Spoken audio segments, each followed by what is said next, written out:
Nearly. Ah, the gauntlet. See, the Museum Cove.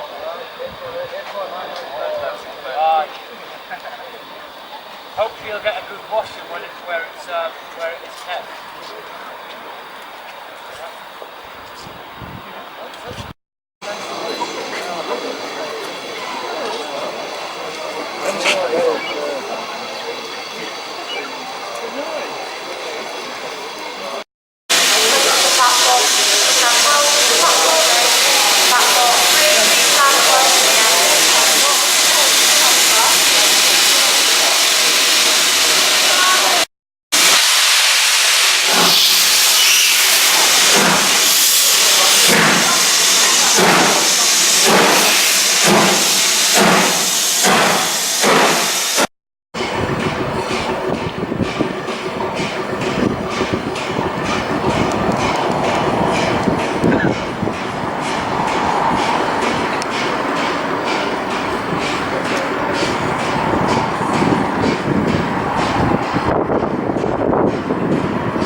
So there's a constant record of just what's happened and when it's happened. Now the train is passing signal box T and entering the section to box B. So Robert needs to let David know that it's coming, and he does that by sending 2 beats on the bell, which means the train is entering the section between us.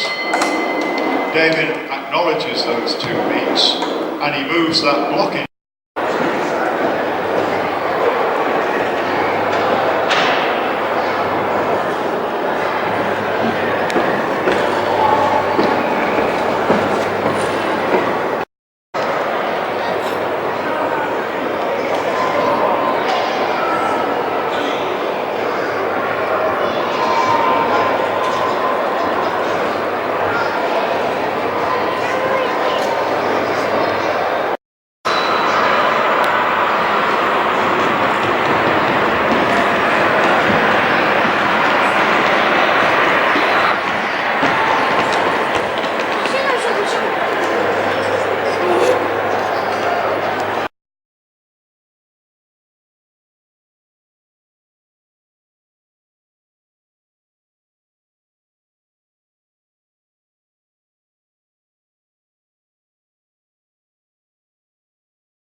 And how that's worked is the driver comes off the locomotive and he actually has controls that can control the locomotive from the cab that's in the back of the coach at the moment. So this type of train was used on branch lines in England and on the continent as well, but it actually avoids the locomotive needing to be taken on one end of the train and put on the other every time it reaches the end of the branch. It pushes and pulls. And these were quite common in days before the type of trains we have now, the diesel alternating trains. If you can confine a branch line to this type of operation, it means you don't need complicated point work at the terminus to enable an engine to run around in straight to get from one end to the other. And it also means that you can start the train back again in little more than the time it takes the driver to walk from one end of the train to the other, where if you have to take the locomotive around, it obviously takes a deal of time.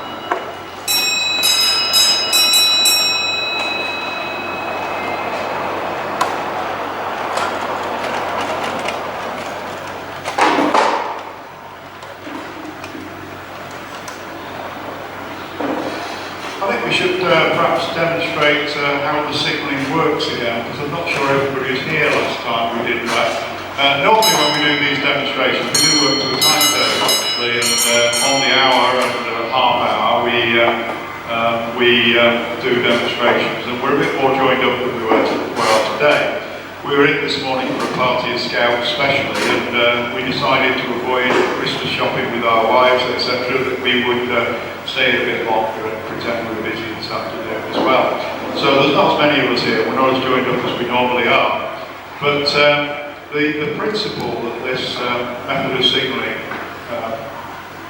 seeks to demonstrate is something that we call absolute block signalling.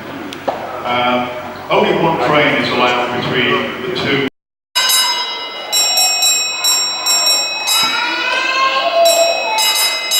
I can see that train is just running into the left-hand platform at the terminus, so the left-hand signal is cleared for it to tell the driver which platform he's going into.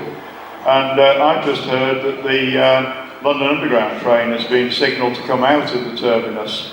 I heard the is line clear bell signal, 3 pause, 1 pause, 2. Do you remember that the push-pull train ran round as the 3 pause, 1 is line clear? 3 pause, 1 pause, 2 means is line clear for an electric ordinary passenger train. So the signalman knows that it's an electric train that's approaching them, so that he doesn't inadvertently put it onto a line that isn't electrified. Talking about electrification, if you look closely at the lines here, you will see that they have got a third rail. We don't use that third rail now, although of course the London Underground train would use both the third rail. It would also have a fourth rail in the middle for traction current return purposes. But bear in mind this was the Lancashire and Yorkshire Railways signalling school. The Lancashire and Yorkshire Railway was really quite big in third rail electrification because it used to control the lines in the Merseyside area between Liverpool and Southport, Liverpool Exchange and Southport, and Liverpool Exchange and Ormskirk, and the line onto Crossends as well were worked third rail. Pretty soon after this was built, the line from Manchester Bury was electrified. Different type of system, but it was a third rail system as well. It's now the Manchester Supertram, it's the Manchester Bury line. So third rail was very much a part of the Lancashire and Yorkshire Railway. Later in its life, because this layout evolved an awful lot during the time that it was in use, because let's think about it, it was in use for 80 odd years, wasn't it? 1913 to 1995, yeah, 82 years. And during that time, in latter days, it was fitted with overhead electric wires. They were quite crudely strung up actually and weren't very attractive at all. We've seen pictures, and David's holding up one of the knitting needle supports that used to go with it. It was functional and demonstrative rather than being attractive, as the rest of the layout I think is both. It's both functional, educational, and it's also attractive. At least I find it attractive. So we took the decision not to restore the overhead wires, but we've got that one support here as a reminder. As a reminder also of it, and in some ways it's sadly, in some ways it's good because it tells the history. But if you look down at the coaches in the Perspex box that Robert's going to point to down at Signal Box T, there's some of the original coaches that were in use, Locomotive Hall originally on this layout. They're actually articulated, and by articulated I mean there is one bogie in the centre that's actually shared by the two coaches. At some stage in the past, probably in the